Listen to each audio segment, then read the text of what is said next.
Hi guys! Welcome back again to my channel. So for today's video nga, as you can see in the title, ay may share ako sa inyo na top 5 nga na pwedeng utangan at may pamimilian nga na 6 months pataas. So legit to na installments at wala ka dito matatanggap na harassments, walang pananakot at wala kang posting online. So kung naghanap ka nga ng legit na installment ay ito na yon. Panoorin mo hanggang dulo para kung swak man sa'yo ay pwede mo nga itry.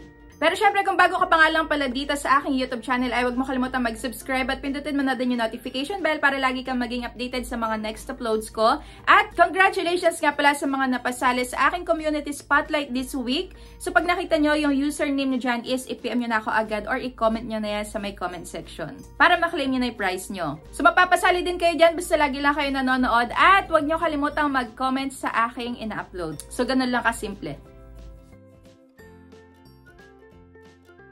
Unang-una na nga dito sa may share ko sa inyo ay ang Maya Personal Loan. Kagaya ng lagi ko sa inyong sinasabi, medyo matagal nga yung pag-approve dito or yung pagbibigay ng offer sa inyo dahil nakabase nga ito sa kung gaano nyo kadalas ginagamit itong Maya account nyo or yung Maya app nyo. Kaya kung wala pa kayong Maya app is i-download nyo na yan dahil talagang 100% super legit at matutulungan kayo nito dahil once nga na ma-offeran kayo is makukuha nyo na nga din the same day at wala pang isang minuto. Ayan, papasok na agad dyan sa may Maya wallet nyo. Dahil kagaya nga to ng GCash. So, Maya Personal Loan, nagpapaloan nga dito ng up to 250,000 pesos nga. At yung first time ko nga na mag-loan dito is 15,000 pesos agad yung pinaka-offer sa akin. At ayun, ginamit ko nga para makita ko kung pag nabayaran ko is tumaas agad yung credit limit ko. So, ayun, nagpapautang ng 15,000 up to 250,000 at pwede mo siyang bayaran ng 6 months, ayan, 9 months, 12 months, 18 months, at 24 months. O, diba, napakabongga. So, malaki na yung ipapautang sa inyo, legit na installment pa. Kaya kung wala pa kayong Maya app is, i-download nyo na yan para kahit na matagalan kayo. Sa may pag-apply dito is still nagagamit nyo na din. Dahil pwede ka nga din naman dito magbayad ng bill sa may Maya app nyo. Ayan, mag-buy load, mag-transfer ng pera, at marami pang iba. So, dalawa na nga yung na-offer sa akin dito. Isang Maya Easy Credit. Itong Maya Easy Credit is up to 30 days lang. Ayan, 1 month. Pero itong si Maya Personal Loan is pwede nga siya ng 6 months pataas. So, basta ikaw ay 21 to 65 years old, pasok ka dyan, Filipino citizen, may upgraded na Maya account at eto nga yung sabi, use Maya actively for your transactions para mas mabilis ka nga nila ma-offeran. Isang bayad na lang is makukumpleto ka na yung niloan ko sa kanilang 15,000 pesos. At yung inabot nga ng 15K ko is 17,058.06. Yun nga lang pagka na-overdue ka, kagaya na tong sa akin, may na-overdue akong isa, is hindi na to matatanggal yung pinaka-mark dyan as overdue kahit na nabayaran ko na. Pero sa system daw nila is, ayun, bayad naman na. Kaya wala nang kailangang sakit pa ng ulo. So ayun, okay na daw yun. At ang monthly effective interest rate nga nito is 3.99% at may monthly add-on rate na 2.40%.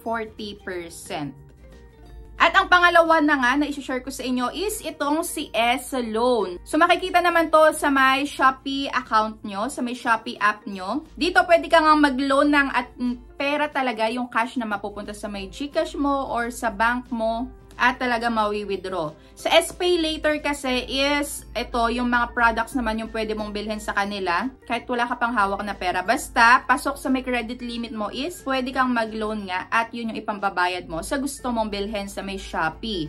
So dito sa S Loan, isa pang super ganda na to at ang bilis ding magtaas ng credit limit. So as of now is meron na akong 60,000 na credit limit at gamit na gamit nga. So dito is same day din, wala pang isang minuto. Ayan, mapapasok na agad sa may Shopee Pay wallet mo. So, pag nandun na sa Shopee Pay wallet mo, is pwede mo na nga siyang i-transfer sa may GCash mo. So, ito nga yung sample. Kung 6,800 ang utangin mo, meron ka diyang pamimilian na 3 months, 6 months, 9 months, at 12 months. At ang pangatlo naman, ito, yung Aeon Personal Loan. So, for more details, pwede nyong i-visit itong Aeon website nila or pwede mo ding i-download. Or pwede nyo rin i-scan nga yung QR code na makikita nyo dyan sa may website nila. Meron din to sa may Google Play Store, so pwede nyo hanapin yan. So, up na steps lang kailangan nyo gawin. Siyempre, i-download at kompletuhin yung registration nga dyan sa may app nila. At i-click nyo ang personal loan sa may mobile app. At piliin lang ang apply regular. So, ayun, kumpletuhin ang inyong application form at isubmit ang mga requirements. So, kapag na-approve na daw ang loan mo dyan, isintayin mo lang yung tawag mula sa kanilang personal loan officer. So, yung mga requirements nga pala dito is, ayan, para sa employed, kailangan ng proof of income, 2 valid IDs, at proof of billing. So, para naman sa may self-employed is 2 valid IDs din, proof of billing, saka proof of income. Dito sa may proof of income nga pala is, ayan, pwedeng DTI registration, pwedeng business permit, pwedeng bank statement of at least 3 months transactions. Pwede din pala kayong bumisita sa may Aon branches for your Aon personal loan application. So, ayan, makikita nyo yung mga branches dyan sa may website nila.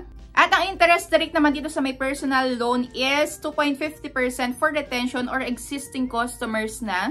At interest rate for new customer is 4% to 6%. So, ayun. So, ang loan terms sa kanila na available is 6 months nga up to 12 months. So, ayun. Yung processing fee na to, na 400 or 3% is madededuct na doon sa may pinaka-total cash loan amount mo. At ang next naman natin dito is si Uno Bank. Ayan, Uno Digital Bank. Kaso nga lang dito sa may Uno is available lang to sa applicants na kailangan ma-meet yung mga requirements nila. So, ayan, 21 years old, not older than 65 years old, syempre, Filipino citizen at resides and or works within Metro Manila. Ayan, ilalagay ko na lang dyan lahat. So, pagka hindi nyo nakita yung kung saan kayo nakatira dyan or nagtatrabaho dyan is hindi pa kayo qualified dito or pwedeng mag-apply. Pero kung isa kayo dyan sa mga nakatira or nagtatrabaho dyan is, kailangan daw nakaka-receive kayo ng minimum gross monthly income na 20,000 pesos. No collateral sila, ayan, no guarantors needed, o, diba, bongga? At get loanable amounts up to 500,000 pesos. At with monthly add-on rates as low as 1.79%. So dito pagka nag-try kayo at naaprubahan naman kayo, automatic na mapupunta sa may Uno savings account nyo ang ilo-loan nyo. Syempre, dito sa may part ng KYC process is, ayan, magsiselfie kayo dyan as proof nga na kayo yung naglo-loan sa kanila. So, ang repayment tenors nga nila is ranging from 6 months up to 60 months. O, diba? Napakatagal, napakabongga.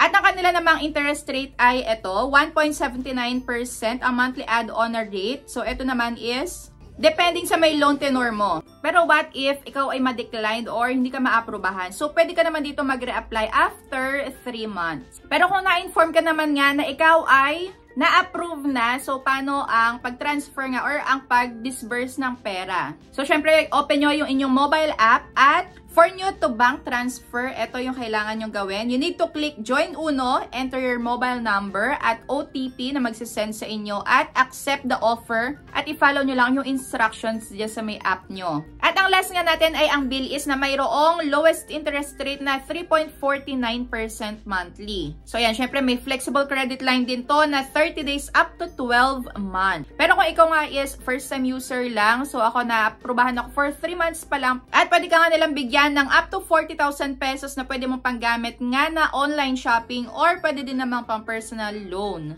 So, nagawa ko na din to ng video dati. So, pwede nyo i-check dyan. So, pwede ka nga din pala ditong mag-e-wallet top up, ayan, mobile load, bills payment. So, mga hindi pa nakakapag-try dyan sa may bill is pwede nyong i-try yan, lalo na sa mga baguhan pa lang na nangungutang. Ito yung mga maire-recommend ko sa inyo na super legit talaga. Ayan, yung bill is S-loan, G-loan, Tala. Ayan, mga the best yan. So, dito nga pala sa bill is kailangan mo na syempre isang valid ID, proof of income, at proof of billing. So, may proof of billing naman kung ikaw hindi pa nakakagbabayad ng bills nyo sa bahay is pwede naman yun sa may nanay mo basta same pa rin kayo ng address. At 70% nga yung naaaprobahan dito basta i-check nyo yung email nyo or itong application nyo. Da-download nga pala to sa may Google Play Store at sa may iOS. Ayan, super legit na to kaya if ever na kayo ay maaprobahan is, ayan, make sure nyo lang na babayaran nyo at huwag na kayo magpapa-overdue dahil super maasahan to. Once na nangailangan nga kayo at wala nga ditong post online, wala ditong harassments, wala ditong mga pananakot. Ayan, super good sila at talagang pagka may tumawag sa inyo na agent is mapapakiusapan at ayan, maayos silang kausap. So, kung na-try nyo na yung 5 na to na na-share ko sa inyo is comment down below. At if ever na hindi pa is, kung meron kayo dyang tanong is comment nyo lang yan at sasagutin natin yan. At comment down below na din kung ano pa yung na-experience nyo if ever nga na na-apply nyo na yung mga nasabi ko kanina. So, ayun lang. Nasa sa inyo pa din yung decision. Basta bago kayo mag-apply ng loan is, basahin nyo yung loan details, yung agreements, yung disclosure statements, at yung pinaka-exact due date, yung loan details, para klaro ang lahat. At kung maaprubahan man kayo sa may alinman dyan sa na-applyan nyo is be a responsible borrower. Kung hindi kayang bayaran sa may due date na nakita nyo is huwag na i-claim. Pero kung kaya namang bayaran, kaya namang i-grab, may pambayad sa due date is go lang. So ayun lang. Thank you for watching and see you on my next vlog. Bye!